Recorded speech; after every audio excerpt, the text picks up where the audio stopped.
Looks like leaning towards Orianna though, which is also a pretty good denial away from Faker. It is his most played in the most recent rounds.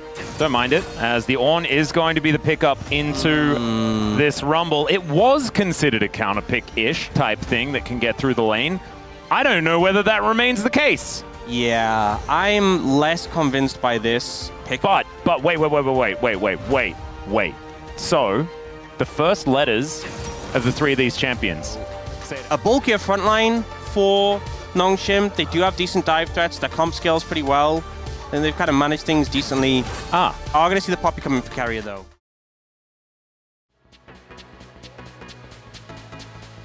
Yeah, putting the pressure on early on. What you want to see. I'm feeling that the tempo vibes aren't necessary. Okay, never mind. Carrier is going to be able to find the heroic charge into Lehens, which is not exactly a brave thing to say, based on how they've been playing all the time. However, Carrier is going to have to use the flash to get out of the way of Lehens, who is now looking to turn his attention towards Gumayusi. Gideon has started to get a bit of magic resist, but I just feel like the Rumble does so much damage now. Yeah, and he's also just going to be able to equalize the wave.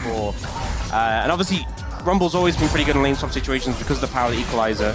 Oh dear. Kingen was looking to try and get in line of these minions so that he could get that Bella's breath off. As you can see, not going to be able to searing charge this one as Gumayusi reloading! He was reloading at him! Perhaps it was. As Gumayusi, he's got bullets, Ox. He's got 4 of them. Oh, there's one. There's a grenade, 2, 3. And there's the 4th one. Bit of damage onto Lehens. Carrier able to get a whole lot more off as well. The reload does come through. 2 more left in the chamber, and the last one will do it. First blood over to Gumayusi. Advantage. I do want to say that Valdez did dive into Twitch chat. What was he saying? Where is it? There aren't any Walmarts on the space, Orcs, as it turns out. Doran's also just going to burn Jiwoo down. Yeah, the tick rate actually does look like it was improved somewhat. The flash forward as the barrier comes down, and no flash for Doran means no way out. Oh, tries to kill Jiwoo. It feels overheated there. Oh, whoa, okay. Carrier in a little bit of trouble as the ricochets are flying through, but does run out of them as coveted, but still some good options available as the ram is going to come down. Doran just walks in between it. That's the way you do it, by the way. They have great DPS for the Sivir. They have a lot of targets to hit. You know, it's 4 melee champions. Whoa! You can just shred. And Calyx is continuing to put the pressure on with this Orianna. But it is Calyx. This guy is dangerous. Speaking of danger, the Deadly Flourish is going to come on through, and Lehens down to 50% health. The full combo, I will allow him to have his. Is Shockwave going to pull back Doran after the flash? Very nice. Captive Audience going to slow up Gideon as he's making his approach. Teleport in from King, and let's see whether the Ornn does come down. Bellows Breath to eat the CC out of Faker. But the taunt will still come on through, and Nongshim... Raptors, maybe? Well, there is a little bit of a headbutt pulverize onto Faker. Nice double taunt to come on through as he's buying a lot of time. And the problem is, that means the rest of T1 are making their way over. The Unbreakable Will comes down. Nice double pulverize there from Lehens, but the curtains have been called. Flash out from Lehens means that he's just definitely dead. I don't know.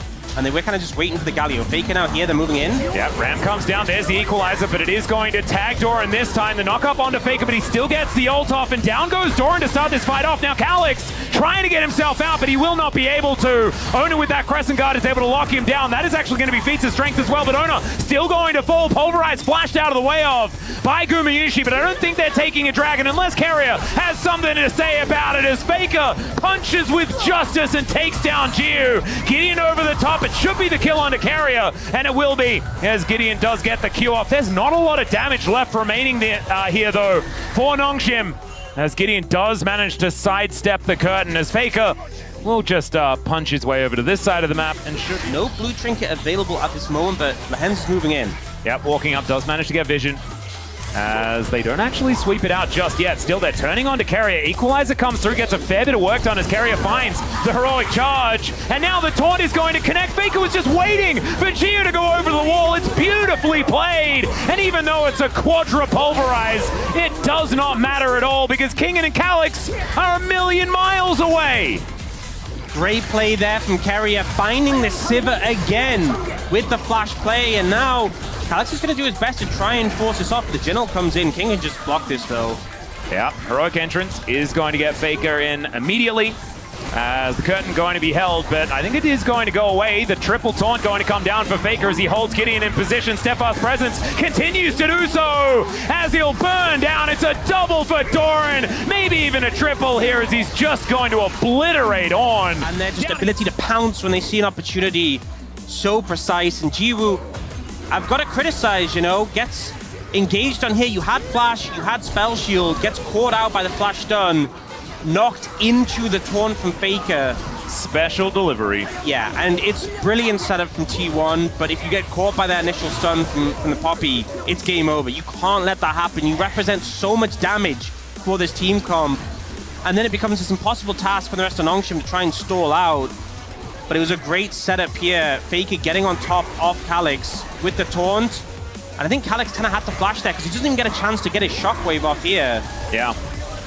And they all just disintegrate. So low as well. Yeah, it feels like maybe if he got his shockwave off, maybe there was something there. It's hard. And Nongshim do want to deny this if they can, but it is just going to be a massive difficulty as Hex Splash in from Carrier, looking for a possible opportunity, an avenue forward. As Lehens comes over, that is goodbye to the Orianna, but Heba pulverized to connect onto Carrier, and he just goes down. That's a kill over to the Sever as Kingin buys so much space. Just wandering off to the side. He is going to die.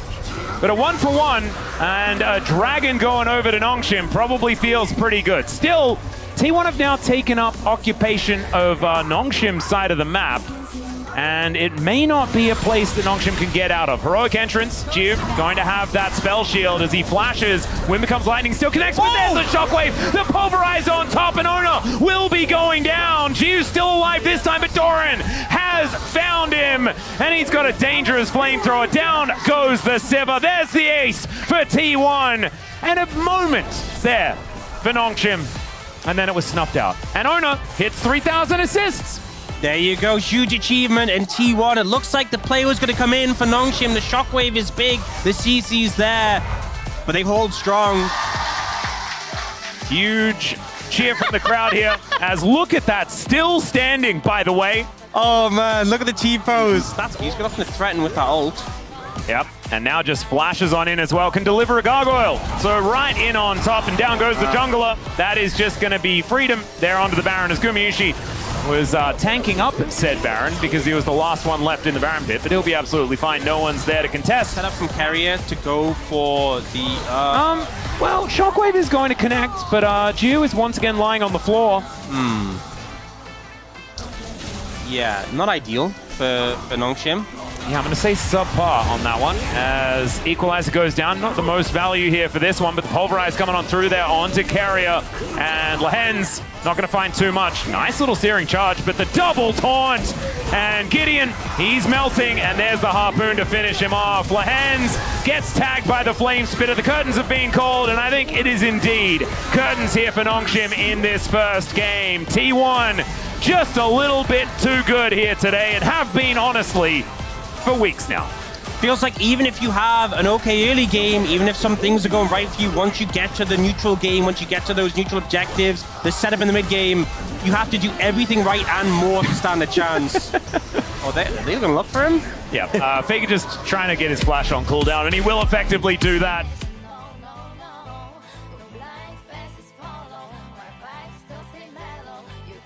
As T1, I mean, it was closer than it could have otherwise been in the early to mid game, but when we're talking about that, you can tell that the team is just a little bit too dominant. I mean,